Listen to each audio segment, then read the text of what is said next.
ഇടുക്കി നെടുങ്കണ്ടം ഇരട്ടക്കൊലപാതക കേസിലെ പ്രതി സജി കുട്ടിക്കാലം മുതൽ സുവിശേഷം കേട്ടു വളർന്നവനാണ്. ബൈബിളിൽ പറയുന്നത് പോലെ ധൂർത്തപുത്രൻ. പിതാവ് പാസ്റ്റർ മാത്യുവിന് കണ്ണീര് മാത്രം സമ്മാനിച്ചവൻ. മൂത്ത മകൻ സജിയുടെ മാനസാന്തരത്തിന് വേണ്ടി അവർ നാളുകളോളം പ്രാർത്ഥിച്ചു. അവനെ കുറെ ഉപദേശിച്ചു. അങ്ങനെ ഒരു ദിവസം, അതായത് 2018 മാർച്ച് 3 മാത്യുവിനെ കാണാതാകുന്നു. അന്ന് അപ്പനെ കാണാനില്ലെന്ന് പറഞ്ഞ് മകൻ സജി പരാതി നൽകിയതാണ്. പിന്നീട് 8 വർഷങ്ങൾക്കിപ്പുറം അമ്മയെയും സഹോദരൻ റെജിയെയും കൊലപ്പെടുത്തിയ കേസിൽ സജി പിടിക്കപ്പെട്ടതോടെ അച്ഛൻ്റെ തിരോധാനത്തിലും ദുരൂഹത ഒഴിയുന്നു. മാത്യുവിനെ കൊന്ന് മൃതദേഹം സജി തന്നെ കുഴിച്ചിട്ടിരിക്കാമെന്നാണ് നിഗമനം.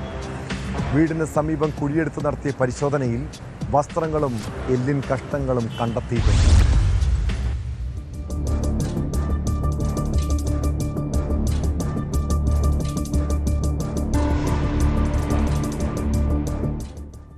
അമ്മയെയും സഹോദരനെയും കൊലപ്പെടുത്തി കുഴിച്ചുമൂടിയ കേസിൽ സജി അറസ്റ്റിലായതോടെയാണ് പിതാവ് മാത്യുവിന്റെ തിരോധാനത്തിലും സംശയമുയർന്നത്.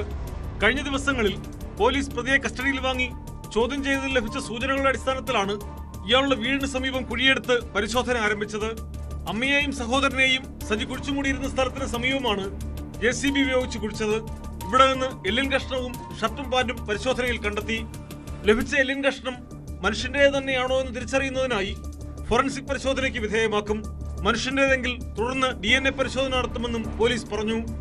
പാസ്റ്ററായി സേവനമനുഷ്ഠിച്ചിരുന്ന മാത്യുവിനെ 2018 മാർച്ച് 3 കാണാതാവുന്നത്. മകളുടെ ചികിത്സാവശ്യത്തിനായി കട്ടപ്പനയ്ക്ക് പോകുന്നുവെന്ന് പറഞ്ഞ് വീട്ടിൽ നിന്നിറങ്ങിയ ഇയാൾ ദിവസങ്ങൾ കഴിഞ്ഞും തിരികെ വരാതിരുന്നതോടെ മൂത്ത മകൻ റെജി പരാതി നൽകിയിരുന്നു.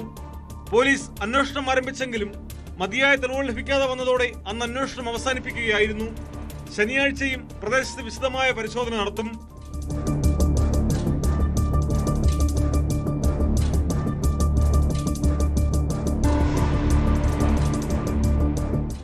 ന്യൂസ് 18 ഇടുക്കി.